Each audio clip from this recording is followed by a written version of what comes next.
First ever factory outlet మన Mukunda jewellers వారు తెలుగు నూతన సంవత్సరం ఉగాది పండుగ సందర్భంగా నక్షి మేళా జరుగుతుంది. అన్ని నక్షి జ్యువెలరీ మీద VA ఫ్లాట్ 9.99% మాత్రమే. త్వరపడండి.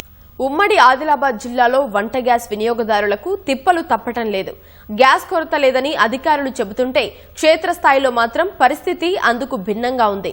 గ్యాస్ డెలివరీ కోసం ఏజెన్సీ వద్ద వినియోగదారులు బారులు తీరుతున్నారు.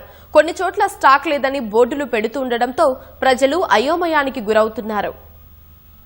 పశ్చిమాసియా యుద్ధంతో గ్యాస్ కష్టాలు రోజురోజుకు పెరుగుతున్నాయి. ఆదిలాబాద్, నిర్మల్, మంచిర్యాల, కుమరంభీం, ఆసిఫాబాద్ జిల్లాల్లో వంట గ్యాస్ కొరత తీవ్ర రూపం దాలుస్తోంది. పలుచోట్ల ఖాళీ సిలిండర్లతో వినియోగదారులు క్యూ కట్టాల్సిన పరిస్థితి ఏర్పడింది. బుక్ చేసిన తర్వాత 3-4 రోజులైనా సిలిండర్ డెలివరీ కాకపోవడంతో వినియోగదారులు ఏజెన్సీల వద్దకు పరుగులు తీస్తున్నారు. రోజు ఉదయం నుంచి గ్యాస్ కోసం పడిగాపులు కాస్తున్న చివరకు ఉట్టి చేతులతోనే వెనుదిరుగుతున్నారు.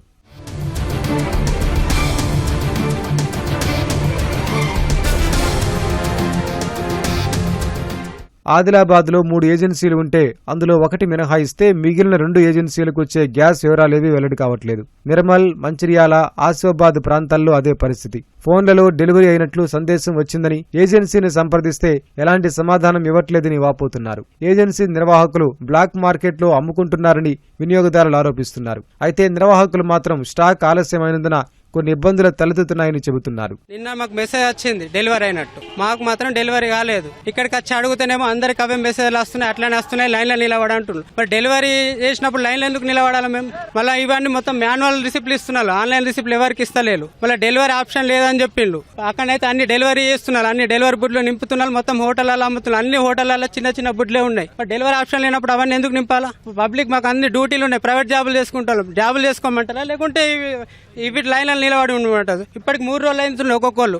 అట్లా దానిలో ఉన్న అధికారులు కూడా ఉల్టా మామి వీడియోలు తీసుకుంటే మామినే ర్యాష్గా మాట్లాడుతున్నారు. బయటకు జరుగు అంటారు. వాళ్ళు సర్వీస్ చేయనప్పుడు డీలర్షిప్ ఎందుకు తీసుకోవాలి? పబ్లిక్ సఫర్ చేసేటోళ్ళు అయితే డీలర్షిప్ ఎందుకు తీసుకుంటారు? బ్లాక్ దందా నడపదందు వాళ్ళు చేస్తున్నారు. ఇవన్నీ ప్రతి ఒక్కరికి ఉన్నటువంటి సమస్య ఏంటంటే సమయం వృధా అవుతుంది. డోర్ డెలివరీ చేయాల్సినటువంటి గ్యాస్ కంపెనీలు ఈ రోజు గ్యాస్ ఎంత సరఫరా అవుతున్నా గానీ డోర్ డెలివరీ ఇవ్వట్లేదు అని అంటే ప్రతి ఒక్క వ్యక్తికి ఈ రోజు ఒక అనుమానం వ్యక్తమవుతుంది.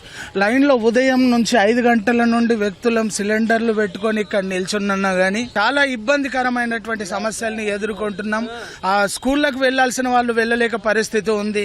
కాలేజీలకు వెళ్లాల్సినటువంటి వాళ్ళు, చేళ్లలో పనులకు వెళ్లాల్సినటువంటి వాళ్ళు ఎండలో ఇబ్బంది పడుతున్నారంటే ఒక్కసారి గ్యాస్ నిర్వాహకులు కావచ్చు, రాష్ట్ర ప్రభుత్వం కావచ్చు సరి అయిన చర్యలు తీసుకోవాలని మీడియా ద్వారా తెలియజేసుకున్నాం. గ్యాస్ బుక్ చేసుకున్నా 3 రోజులకు వస్తాయని చూసుకున్నా, వెయిటింగ్ చేసిన.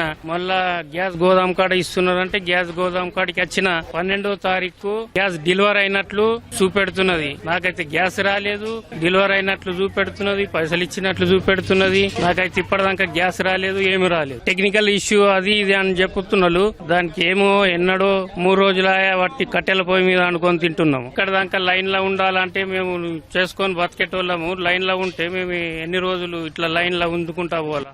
3 రోజుల లైన్ లో ఉంటూనే ఉన్నాము. ప్లాంట్ నుండి వచ్చే వెహికల్స్ కొంచెం డిలే కావడం వల్లనే డిలే అవుతుంది తప్ప సిలిండర్ లేవు అన్న మాత్రం అపోహం ఎవరు కూడా నమ్మకూడదు. సోషల్ మీడియాలో కూడా వచ్చే వార్తలు కూడా అవాస్తవంగానే మేము ట్రీట్ చేస్తున్నాము. జిల్లా యంత్రాంగం కూడా అదే చెప్తున్నారు అందరికీ కూడాను. అందరూ ప్రజలు ఎవరు కూడా ప్యానిక్ కావద్దని మేము అందరికి సూచిస్తున్నాం. గృహ వినియోగానికి సంబంధించి వంట గ్యాస్ కొరత లేకుండా చూడాలని ప్రజలు కోరుతున్నారు.